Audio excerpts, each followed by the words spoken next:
Mon frère a abandonné ma fille de 16 ans à 1900 km de la maison pour lui apprendre le respect, alors je lui ai appris ce que signifie rendre des comptes en montant un dossier juridique qui les a laissés, lui et sa femme, anéantis et exclus de la famille pour toujours. Je ne suis pas vraiment du genre apostère. Mais quelque chose s'est produit il y a quelques mois qui a complètement changé ma vision de la famille. J'avais l'habitude de penser que les liens du sang signifiaient automatiquement la loyauté.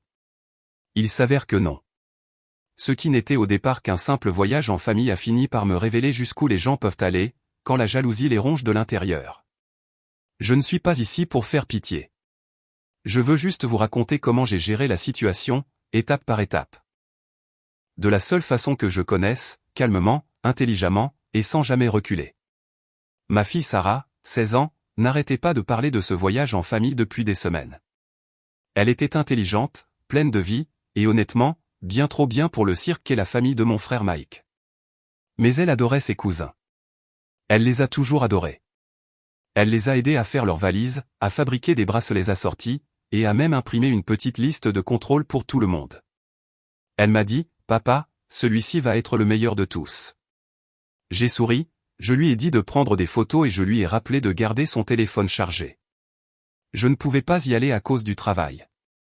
Je suis médecin, le genre qui ne pointe pas simplement à la fin de sa journée parce qu'une famille a envie de t-shirts de plage assortis.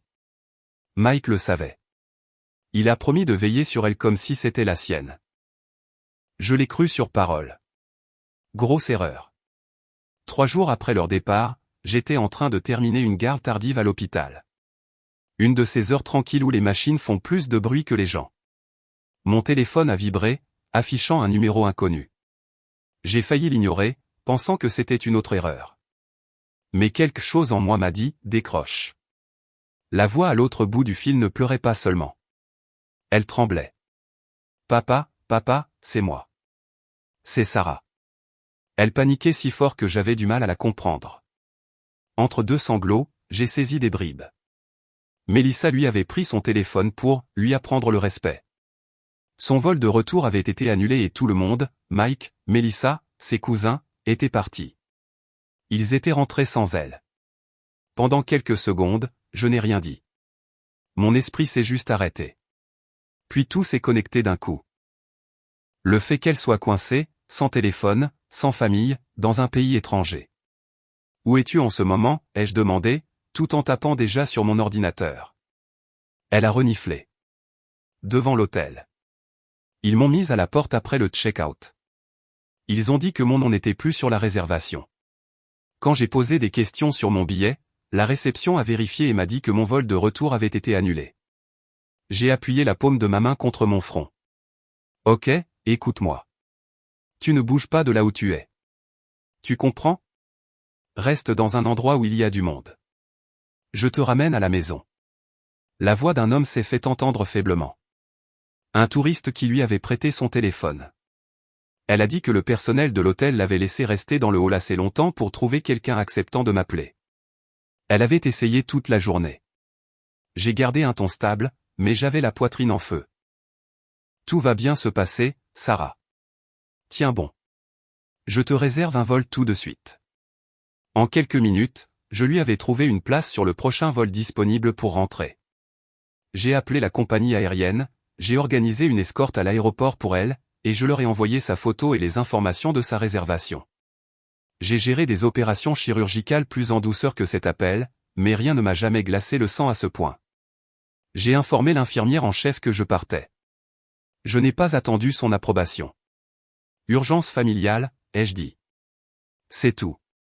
Le trajet jusqu'à l'aéroport m'a semblé plus long que n'importe quelle garde que j'ai jamais faite. Mon cerveau rejouait sa voix, tremblante et brisée.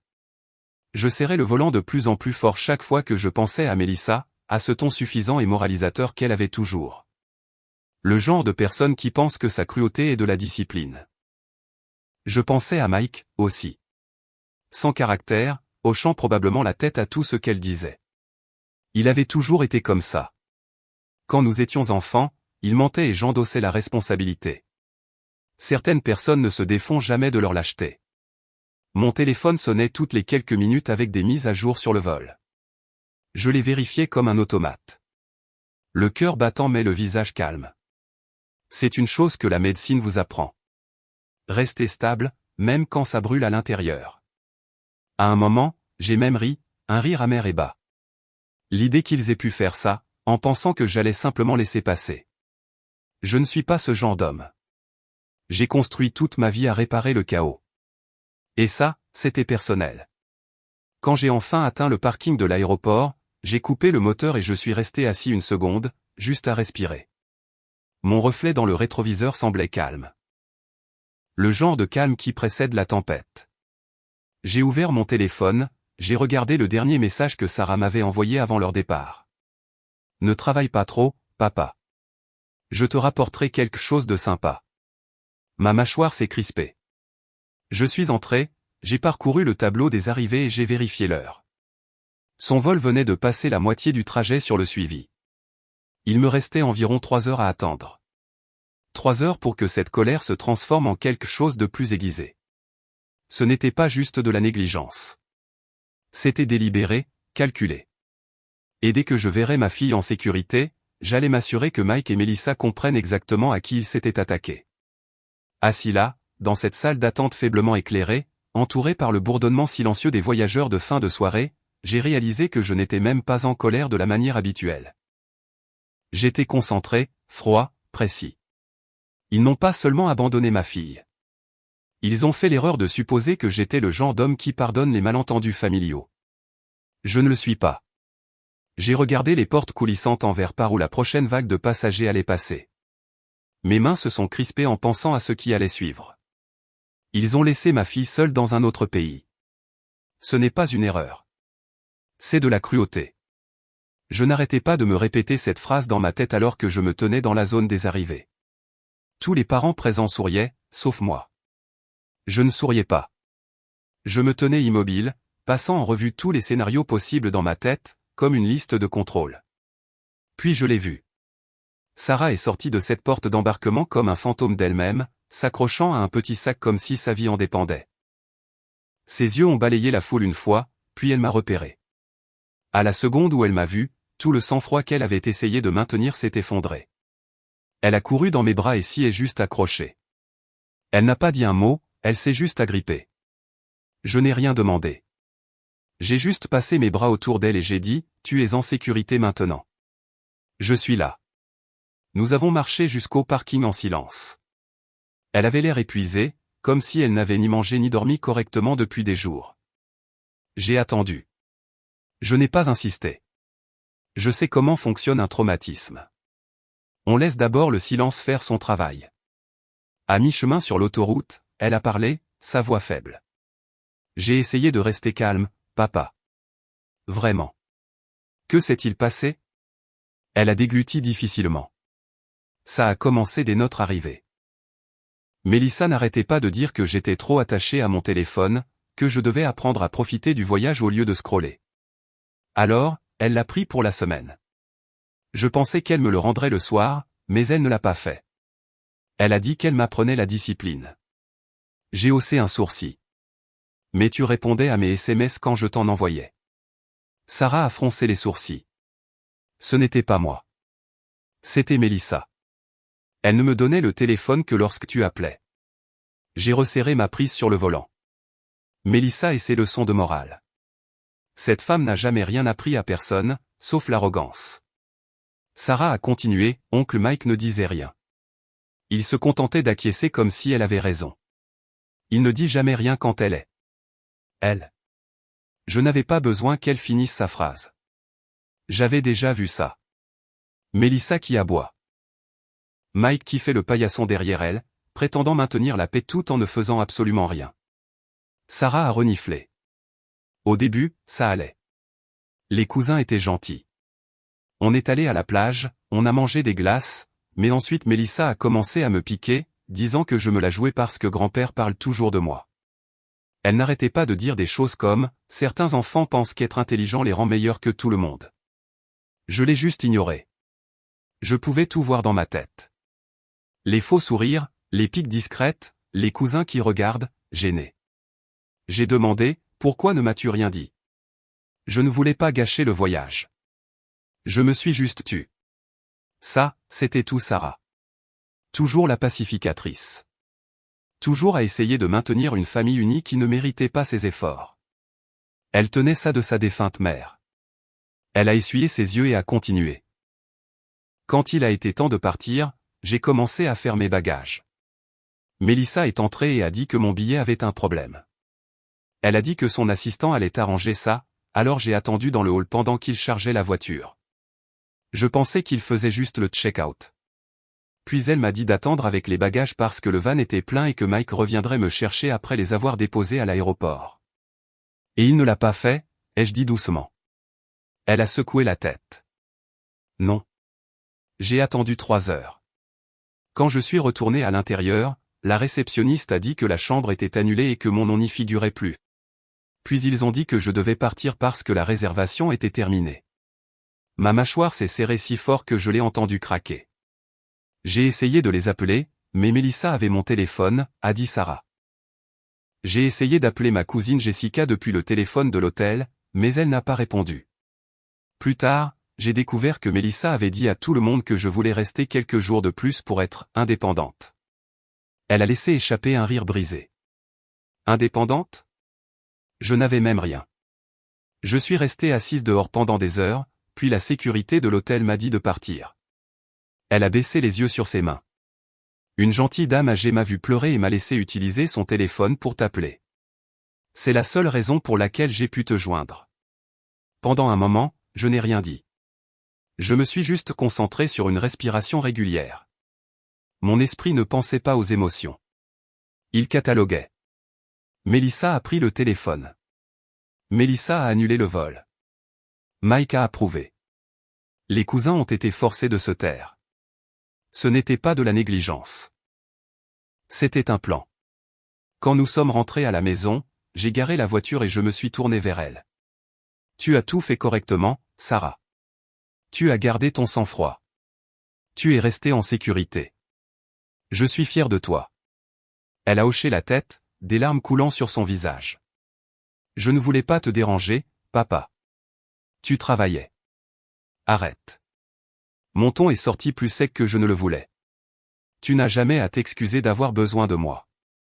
Jamais. À l'intérieur, je lui ai préparé à manger. Des choses simples. De la soupe et du pain grillé. Elle picorait dedans pendant que je posais de petites questions calmes. Heure, nom, phrase. Chaque détail comptait. J'ai tout noté en faisant semblant de simplement converser.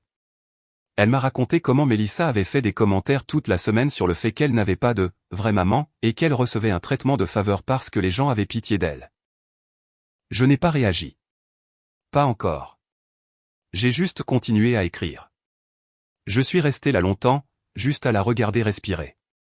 Puis je suis allé à mon bureau et j'ai ouvert mon ordinateur portable. J'ai commencé à chercher les registres de vol, les emails de réservation, les eurodatages, tout ce que je pouvais trouver. Mélissa et Mike voulaient jouer à des jeux. Très bien, je ne bluffe pas, ils l'ont traitée comme si elle n'avait pas d'importance, ai-je murmuré, la voix basse mais ferme. Ils sont sur le point de découvrir qu'elle en a, cette nuit-là, je n'ai pas dormi. Pas parce que je ne pouvais pas, mais parce que je ne voulais pas. J'ai fait des gardes de 24 heures aux urgences. Je sais comment fonctionner uniquement sur la concentration. Je me suis assis à mon bureau avec une tasse de café noir et mon ordinateur portable, traitant cela comme un dossier médical. Étape 1, recueillir les faits. Étape 2, confirmer la source. Étape 3, exciser l'infection. Premier appel, la compagnie aérienne. J'ai donné la référence de réservation de l'ancien email de Sarah. La représentante à l'autre bout du fil semblait à moitié endormie jusqu'à ce que je mentionne que ma fille avait été bloquée à l'étranger. Soudain, elle était bien réveillée. Oui, monsieur. Je vois la réservation ici, dit-elle en tapant rapidement. Le billet de retour a été annulé manuellement il y a 4 jours. Par qui? On dirait par Mélissa Grant. Le même email que pour la réservation de groupe. Ma mâchoire s'est crispée. Un remboursement a-t-il été émis? Oui, sur la même carte qui a payé la réservation de groupe. Donc, elle n'a pas seulement annulé. Elle s'est assurée que l'argent lui revienne. Deuxième appel, l'hôtel. J'ai demandé à parler à un directeur. Ils ont confirmé que la chambre de Sarah avait été libérée à la demande de la famille. J'ai demandé qui avait fait cette demande. Le directeur a fait une pause. Monsieur, Melissa Grant. Elle a dit que votre fille avait changé ses plans de voyage. Je les ai remerciés et j'ai raccroché. Mon écran se remplissait de notes, d'horodatages, de journaux d'appel. C'était un travail chirurgical. Propre, sans émotion, précis. Ensuite, j'ai fouillé dans la chaîne de réservation. La famille utilisait toujours la même agence de voyage, une femme nommée Karen, qui s'occupe des voyages d'affaires de Mike. J'ai appelé son bureau. Elle a décroché à la deuxième sonnerie, toujours aussi enjouée. Docteur Grant, comment s'est passé le voyage? Je n'y suis pas allé, ai-je dit sèchement. Mais dites-moi, quand vous avez réservé ces billets, qui s'est occupé des modifications? Son ton a changé rapidement. Oh, ce devait être Melissa Grant. Elle m'a envoyé un email en milieu de semaine pour dire que Sarah allait rester plus longtemps. J'ai gardé une voix neutre. Vraiment? Et vous n'avez pas pensé à confirmer cela avec moi? Elle semblait sûre d'elle et la réservation de groupe était à son nom, donc je n'ai pas hésité, a dit Karen. Je l'ai remerciée, j'ai mis fin à l'appel et j'ai expiré lentement. Chaque pièce s'emboîtait parfaitement. Melissa a annulé le vol. Elle a libéré la chambre d'hôtel. Elle a même contacté l'agence de voyage pour réécrire l'histoire avant que je puisse le découvrir. J'ai commencé à rassembler les preuves, capture d'écran des emails, facture de l'hôtel et notes internes de l'agent de la compagnie aérienne montrant qui avait annulé le billet. J'ai tout sauvegardé dans un nouveau dossier intitulé « Affaires ». Vieille habitude. Les médecins aiment que les choses soient organisées lorsqu'ils prévoient de disséquer quelque chose de laid. Vers 9 heures du matin, ma sœur Jenny a appelé. C'est la seule de mes frères et sœurs en qui j'ai vraiment confiance. Et, ça va? J'ai entendu par maman que Sarah a eu un problème de voyage. Je lui ai tout raconté. Bref, clinique, sans émotion. Quand j'ai eu fini, elle est restée silencieuse. Oh mon Dieu, a-t-elle finalement dit. Maman et papa pensent que Sarah est restée plus longtemps avec des amis. C'est ce que Mike leur a dit. Bien sûr qu'il l'a fait, ai-je dit. Il a probablement répété ce mensonge alors qu'elle était encore assise devant l'hôtel. Jenny était furieuse. Maman va perdre la tête quand elle l'apprendra. Elle le fera, mais pas tout de suite. Je veux d'abord tous les faits sur papier. Pendant que nous parlions, je continuais à travailler, copiant les métadonnées des emails de réservation, téléchargeant les horodatages. Les preuves ne mentent pas, même quand la famille le fait. Après avoir raccroché avec Jenny, j'ai appelé Mike. Il a décroché à la 3e sonnerie, l'air détendu, comme s'il n'avait pas le moindre souci au monde. Et, frérot. Comment va Sarah? Tout est réglé? Oui, ai-je dit. Elle est à la maison. Tu veux me dire pourquoi elle a dû m'appeler d'un autre pays en utilisant le téléphone d'un étranger? Il a gloussé. Ce faux rire nerveux qu'il fait quand il est coincé. N'exagère pas. Elle va bien, non? Vous avez laissé une jeune de 16 ans coincée à l'étranger sans téléphone et sans billet de retour. Tu ferais mieux d'espérer que j'exagère, Mike. Il est resté silencieux. Melissa m'a dit qu'elle gérait la situation. Elle a dit que Sarah voulait rester plus longtemps. Garde ça pour toi, ai-je coupé. J'ai les registres de la compagnie aérienne, les dossiers de l'hôtel et les emails de l'agence de voyage. Melissa ne gérait pas la situation. Elle l'avait planifiée. Il a tenté une autre défense faible. Tu sais comment les malentendus arrivent en voyage. Peut-être que le système a déraillé. Ouais, ai-je dit sèchement. C'est drôle comme le système déraille toujours en faveur de ta femme. Il a marmonné quelque chose sur le fait de devoir parler à Melissa et a raccroché. Je suis resté assis 1 minute, fixant l'écran d'appel, puis j'ai ouvert un nouveau document intitulé « Rapport d'incident ». J'ai tapé chaque mot que Sarah m'avait dit, chaque citation des appels, chaque horodatage. Plus j'écrivais, plus je devenais calme. Je ne criais pas. Je ne faisais pas les 100 pas. Je me préparais. Dans l'après-midi, j'avais un dossier assez épais pour rendre n'importe qui nerveux. J'ai sauvegardé des copies sur un disque crypté et j'ai imprimé quelques pages clés. Puis j'ai envoyé un SMS à mon ami avocat, Daniel, le genre de type qui a vu assez de procès de famille pour garder ses émotions à l'écart. Besoin d'un service. Affaire familiale impliquant la mise en danger d'un mineur. Tu veux poursuivre en justice, a répondu Daniel. C'est si grave que ça. Pire. J'envoie les documents maintenant. J'ai appuyé sur « Envoyer » sur le dossier et je me suis adossé. La maison était silencieuse, à l'exception du bruit de l'imprimante crachant du papier. Pour la première fois depuis cet appel, j'ai souri. Non pas parce que c'était drôle, mais parce que c'était inévitable. Mike et Melissa voulaient agir comme si Sarah n'avait pas d'importance, comme si elle n'était qu'une gamine qui s'en remettrait. Ils avaient oublié qui était son père. J'ai pris mon téléphone, j'ai envoyé un dernier message à Daniel. On passe par la voie légale. Le lendemain matin, j'avais tout préparé. Les preuves ne mentent pas, et j'en avais assez pour écraser les leurs. Le timing était parfait. C'était samedi, le jour de notre réunion de famille habituelle chez mes parents. La scène parfaite. Je n'ai prévenu personne de ma venue. Je les voulais non préparés. Quand Sarah s'est réveillée, je lui ai dit « On va voir papy et mamie aujourd'hui. Tu n'as rien à dire. Reste juste à côté de moi. » Elle a hésité. Est-ce qu'ils seront là? Ils le seront, ai-je dit. Et ils vont répondre de leurs actes. Nous avons roulé en silence. Je la voyais tripoter sa manche, nerveuse, mais essayant de rester calme. Elle en avait déjà assez bavé, et je n'allais pas la laisser affronter une seconde de plus d'humiliation. Dès que nous nous sommes garés dans l'allée de mes parents, j'ai repéré le SUV de Mike. Bien sûr, cet homme ne pouvait pas avoir l'air coupable même en essayant. À l'intérieur, mes parents étaient à table, Jenny aidait maman à mettre les assiettes, et Mike et Melissa étaient assis comme des rois, riant de quelque chose. Dès que je suis entré, c'est comme si l'air avait été aspiré de la pièce. Le sourire de Mike s'est figé. Melissa a cligné des yeux 2 fois, puis en a forcé un autre. « Oh, tu as pu venir. »« Ouais, » ai-je dit, en laissant tomber un épais dossier sur la table. Je ne voulais pas manquer le moment en famille. Le visage de maman s'est illuminé en voyant Sarah, mais elle a immédiatement senti la tension. « Tout va bien ?» a-t-elle demandé doucement. « Pas encore, » ai-je dit. « Mais ça ira. » Je me suis assis en face de Mike et Melissa et j'ai ouvert le dossier. Des pages imprimées en sont sorties. Confirmation de vol, registre de check-out de l'hôtel, horodatage et chaîne de mai. Le nom de Melissa était sur chacun d'eux. « Qu'est-ce que c'est que tout ça ?» a demandé Mike, feignant la confusion comme s'il lisait une langue étrangère. « Ça, » ai-je dit d'un ton neutre, c'est la trace écrite prouvant que le vol de ma fille a été annulé manuellement par ta femme. Sa chambre d'hôtel a été libérée plus tôt, également par ta femme. Et tout cela a été approuvé par toi. Melissa a laissé échapper un rire faible.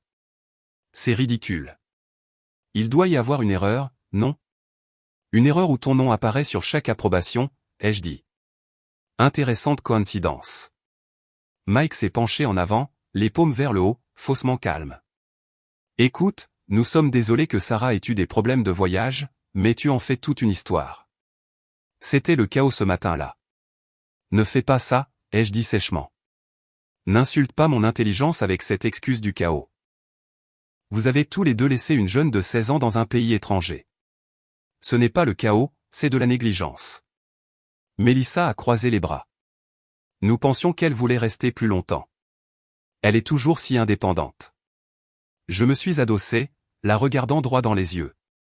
Vraiment? Parce que le directeur de l'hôtel dit que vous leur avez dit qu'elle avait fait son check-out avec vous, et la compagnie aérienne dit que vous avez annulé son billet. Donc, à moins que Sarah n'ait piraté ton email depuis un autre pays, tu mens. La pièce est devenue complètement silencieuse. Jenny a arrêté de mettre la table et a juste regardé, bouche bée. Ma mère avait la main sur la bouche. Le masque de Melissa a commencé à se fissurer. Ses lèvres se sont serrées. Peut-être que si ta fille n'était pas la préférée de tout le monde, les gens ne seraient pas fatigués d'elle. Les mots ont flotté dans l'air comme une gifle. Qu'est-ce que tu viens de dire? La voix de mon père a percé le silence. Il s'est levé lentement, le visage rouge. Tu as laissé ma petite fille coincée parce que tu étais jalouse? La mâchoire de Melissa a tremblé. Ce n'est pas ce que j'ai. Il a frappé la table de sa main si fort que la vaisselle a tremblé. Ferme ta bouche. Maman a eu un hoquet de surprise. Jenny était figée, les yeux écarquillés. Sarah, qui se tenait près de la porte, a baissé les yeux, essayant de ne pas pleurer.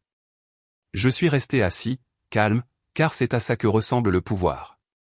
Vous savez, ai-je dit lentement, je pensais que les gens exagéraient sur la mesquinerie que la jalousie peut engendrer, mais ça, c'est un autre niveau. Vous avez humilié une enfant parce que vous ne supportiez pas qu'elle soit aimée. Mike a essayé d'intervenir. Et, ne parle pas à ma femme comme ça. Je l'ai coupé. Non, tu n'as pas le droit de la défendre. Tu étais censé être responsable de Sarah pendant ce voyage. Tu as laissé faire. Tu l'as laissée assise devant un hôtel sans téléphone et sans moyen de rentrer chez elle pendant que vous faisiez du tourisme. Tu es son tuteur, Mike, et tu as échoué. Il a eu l'air de vouloir argumenter, mais il n'y avait plus rien à dire. Son silence disait tout. Je me suis levé, j'ai rassemblé les papiers et je me suis tourné vers mes parents. Je ne suis pas venu ici pour une dispute. Je suis venu vous montrer la vérité. Puis j'ai regardé Mike. C'est terminé entre nous. Tu auras des nouvelles de mon avocat. Sarah s'est approchée de moi. Nous nous sommes dirigés vers la porte et j'ai pu entendre Melissa renifler derrière nous, essayant déjà de déformer l'histoire. Tu détruis cette famille, a-t-elle pleuré. La voix de mon père m'a suivi. Non, a-t-il dit, fort et définitif. C'est vous qui l'avez fait. Tu n'es pas ma belle-fille. Il a fait une pause, puis a ajouté, la voix basse mais ferme, et toi Mike, tu n'es pas mon fils. Nous sommes partis. Dès que la porte s'est refermée derrière nous, Sarah a expiré comme si elle avait retenu sa respiration pendant des heures. C'était bien? A-t-elle demandé doucement.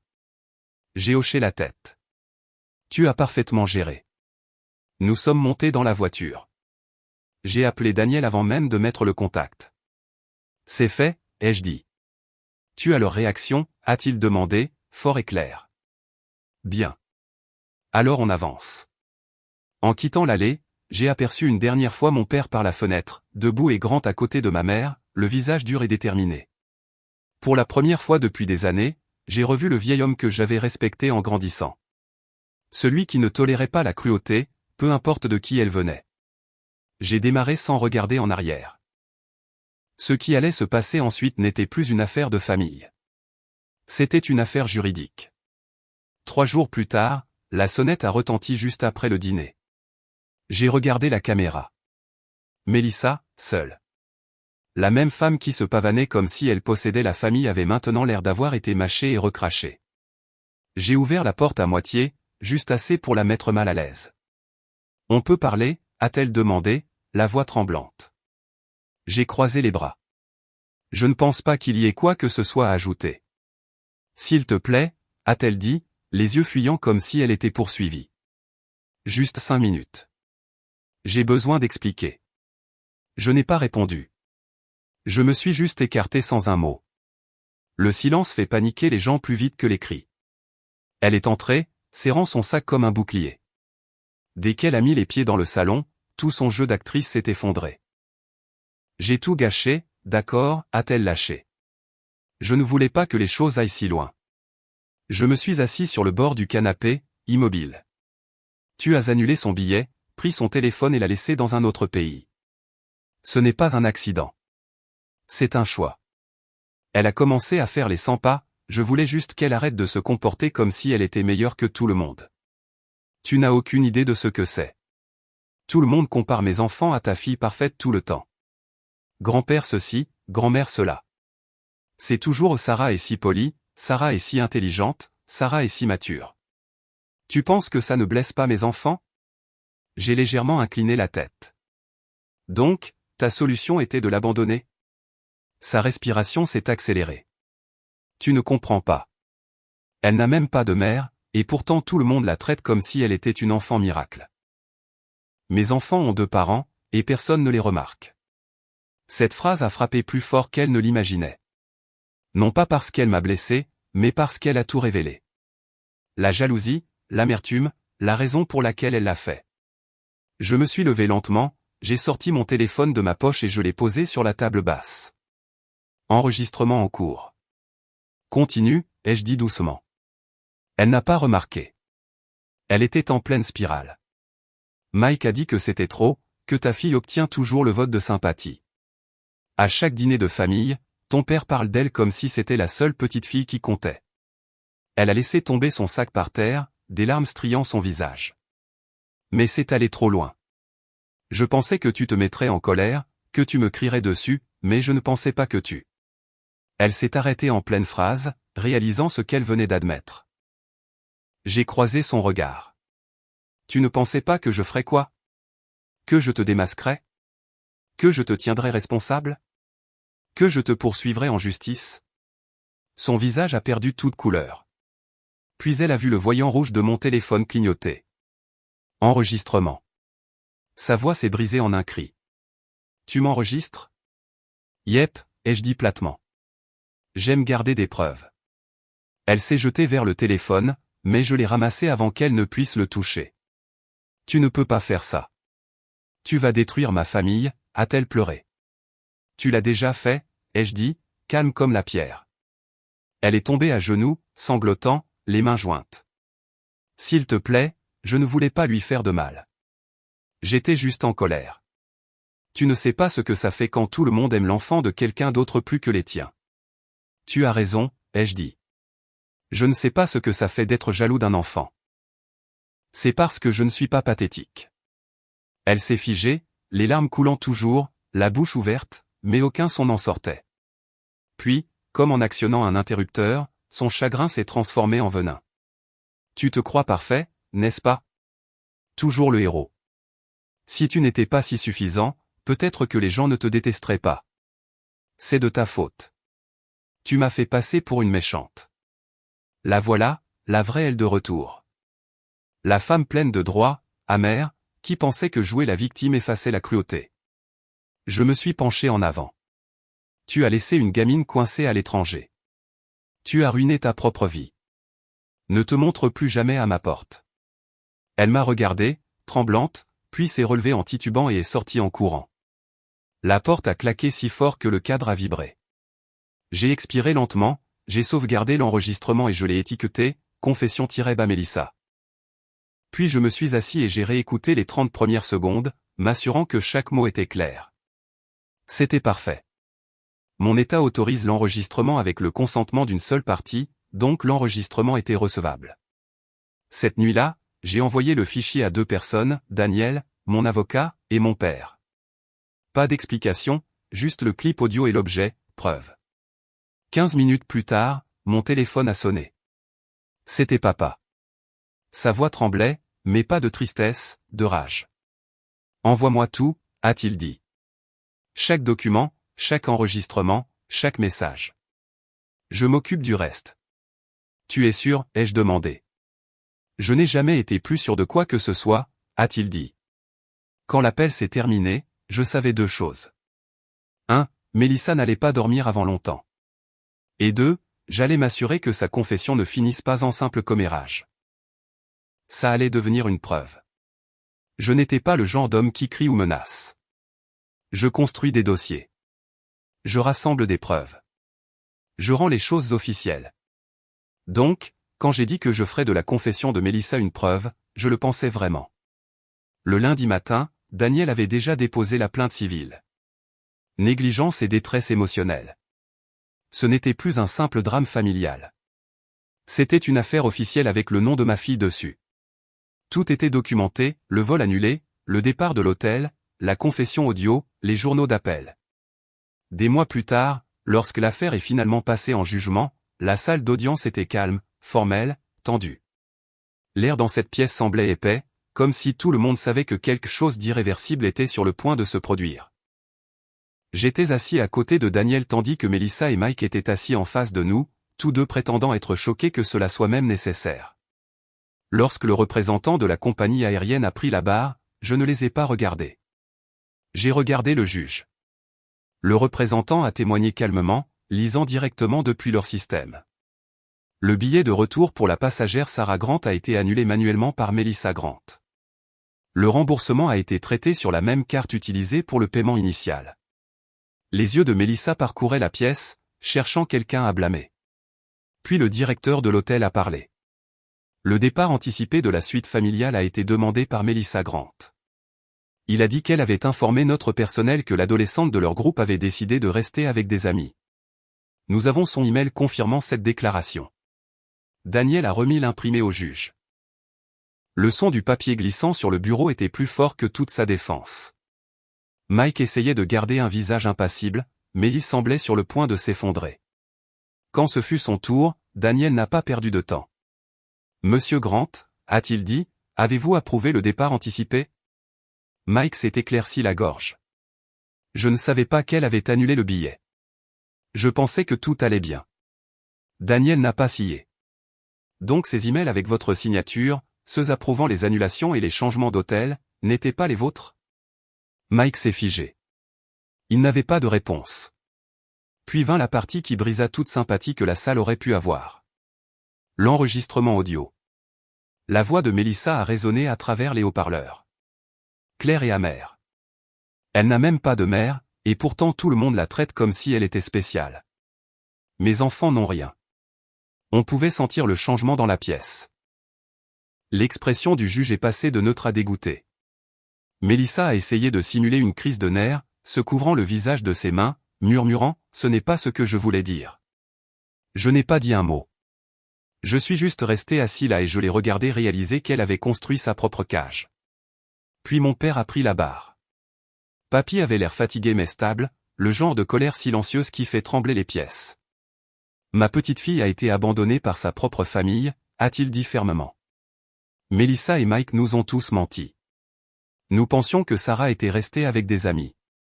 Ils nous ont laissé croire cela alors qu'elle était coincée dans un autre pays. Ce n'est pas de la famille. C'est de la cruauté. Même le juge s'est adossé à son fauteuil après cela. Quand ce fut terminé, le juge les a déclarés responsables. Le tribunal a ordonné des dommages et intérêts pour détresse émotionnelle et frais de voyage, plus le remboursement intégral de tous les frais de justice. Le jugement et les conclusions faisaient désormais partie du dossier public. Le tribunal a qualifié leur conduite de « négligence et violence psychologique ». Le marteau a frappé une fois, et c'était fini. Je n'ai pas célébré. J'ai juste expiré. Ce n'était pas une victoire, c'était une confirmation. À l'extérieur de la salle d'audience, Papy m'attendait. Il n'a pas dit grand-chose, il m'a juste tendu un dossier et a dit « Le testament est en cours de réécriture. » Ils sont dehors. Au cours des jours suivants, les retombées se sont propagées comme une traînée de poudre. La réputation de Melissa dans le quartier s'est effondrée. Les parents à l'école ont cessé de l'inviter à des événements. L'association des parents d'élèves lui a gentiment demandé de démissionner. Son nom est devenu synonyme de cruauté. Les gens ne le disaient même plus à voix haute. Ils le chuchotaient. Le travail de Mike a ensuite été touché. Son entreprise l'a mis en congé administratif en attendant un examen éthique interne, citant une « conduite publique inconvenante ». Il a essayé de faire passer ça pour un malentendu, mais tout le monde savait de quoi il s'agissait. Ils pensaient pouvoir enterrer ce qu'ils avaient fait sous des excuses et de fausses larmes. Au lieu de cela, ils se sont enterrés eux-mêmes. Je n'ai pas jubilé. Je n'ai rien posté. Je n'en ai même plus jamais parlé. Je suis juste rentré chez moi, je me suis assis avec Sarah et je l'ai aidée à planifier son avenir. Elle recommençait à sourire, à dormir toute la nuit. Nous parlions de l'université, d'art, de voyage, de choses qui n'étaient plus liées à la peur. Elle m'a demandé une fois, « Papa, tu te sens mieux maintenant que c'est fini ?» J'ai secoué la tête. Il ne s'agissait pas de se sentir mieux. Ce n'est pas de la vengeance. C'est une correction. Parce que c'est ça, la justice. Quand elle est réelle, elle n'a pas besoin d'être bruyante. Elle a juste besoin d'être faite. Les mois ont passé tranquillement après le procès. La vie n'est pas revenue à la normale, mais elle a commencé à avancer dans la bonne direction. Sarah est redevenue elle-même, concentrée, drôle et vive. Elle a commencé à faire du bénévolat à l'hôpital le week-end, aidant les enfants avec des projets artistiques pendant que je travaillais à proximité. La voir marcher dans ces mêmes couloirs qui m'avaient vu à mon plus grand épuisement a apaisé quelque chose en moi pour la première fois depuis longtemps. Elle parlait d'étudier la psychologie. Elle disait qu'elle voulait aider les enfants qui n'ont pas la chance d'avoir de bons parents. Je ne lui ai jamais dit à quel point cette phrase m'avait touché. J'ai juste hoché la tête et dit, tu serais doué pour ça. Le procès s'est finalement conclu. Le jugement écrit du juge est tombé comme un coup près. Mike et Melissa Grant reconnus coupables de négligence et d'infliction intentionnelle de détresse émotionnelle. Ce n'était pas une peine de prison, mais ce n'était pas non plus une simple tape sur les doigts. Ils ont été condamnés à suivre une thérapie, à payer de lourdes amendes et se sont vus interdire tout voyage non supervisé avec des mineurs pendant 5 ans. Le juge a été clair dans sa déclaration finale, ce n'était pas un accident. C'était un acte délibéré destiné à humilier et à isoler un mineur. Entendre ces mots imprimés sur le dossier m'a fait plus de bien que n'importe quelle excuse n'aurait pu le faire. Après la publication du jugement, l'entreprise a terminé son examen éthique. Le résultat était prévisible. Licenciement pour faute professionnelle. D'un coup, son image d'homme d'affaires impeccable s'est évaporée. Pendant ce temps, l'avocat de la famille a finalisé les révisions du testament. Mike et Melissa ont été formellement déshérités. Le Nouveau Testament a été signé en présence de témoins et déposé immédiatement. Papy ne s'est pas contenté de le dire. Il l'a rendu officiel. S'ils veulent une famille, a-t-il dit, ils peuvent fonder la leur. Mais il n'a pas puni les cousins. Les enfants n'étaient pas à blâmer. Ils étaient pris au milieu et Papy s'est assuré qu'ils restent dans la famille. Ils ont commencé à passer les week-ends chez lui. Des visites tranquilles, sans mention de leurs parents. Sarah se joignait parfois à eux, les aidant avec leurs devoirs ou simplement passant du temps ensemble. C'était gênant au début, mais les enfants s'adaptent plus vite que les adultes. Un soir, je l'ai déposée là-bas et j'ai regardé depuis la voiture alors qu'elle riait avec eux sur le porche. Pendant une seconde, on aurait presque dit comme avant. Pas parfait, mais paisible. Je suis sorti et je suis entré pour voir comment allait Papy. Il était assis à la table de la cuisine, triant des papiers. « Tu as l'air fatigué », lui ai-je dit. Il a gloussé. La fatigue est ma nouvelle normalité. Puis il a levé les yeux et a dit, « Je n'aurais jamais pensé voir le jour où le nom de mon propre fils serait rayé de mon testament. »« Tu as fait ce que tu devais faire, » ai-je dit. Il a hoché la tête lentement. « Toi aussi. » La maison semblait plus légère sans la voix de Mike. Sans le rire faux de Melissa remplissant la pièce. Pour une fois, les dîners de famille ne ressemblaient plus à une marche sur un champ de mine. Sarah a géré les conséquences mieux que quiconque. Pas d'amertume, pas de discours de vengeance, juste de la concentration. Elle ne les mentionnait même pas à moins que quelqu'un d'autre ne le fasse. Quand elle a reçu sa lettre d'acceptation pour un programme d'été en psychologie, elle a dit, « Peut-être que je pourrais aider les enfants qui pensent que personne ne les écoute. » Je lui ai dit, « Tu le fais déjà. » Pendant ce temps, je suis resté occupé entre le travail à l'hôpital, les documents du tribunal et l'aide à Papy pour gérer les fonds en fiducie pour les cousins. Je n'avais pas beaucoup de temps pour penser aux décombres que nous avions laissés derrière nous. Mais parfois, quand je passais devant l'ancien immeuble de bureau de Mike ou que je voyais une des anciennes amies de l'association des parents d'élèves de Melissa en ville faire semblant de ne pas me remarquer, je ne pouvais m'empêcher de penser, bien. Les actions ont des conséquences. Un après-midi, Daniel a appelé pour dire que l'affaire était officiellement close. C'est fini, a-t-il dit. Bien, ai-je répondu. Faisons en sorte que ça le reste. Plus tard dans la soirée, Sarah m'a rejoint dans le salon. Elle s'est assise à côté de moi et a dit, « Tu ne m'as pas seulement protégé, tu les as fait répondre de leurs actes. » Je l'ai regardée en souriant à moitié. C'est ce que la famille est censée faire. Elle a posé sa tête sur mon épaule. On forme une sacrée bonne équipe, hein. La meilleure, ai-je dit. Le monde extérieur a continué à tourner. Nouveau cas au travail, nouvelle routine, nouvelle normalité. Le nom de Mike et Melissa Grant s'est finalement estompé en chuchotement. Mais à l'intérieur de notre petit monde, l'équilibre était rétabli. On ne peut pas choisir son sang, mais on peut choisir qui reste dans sa famille. Et la mienne, enfin, semblait saine à nouveau.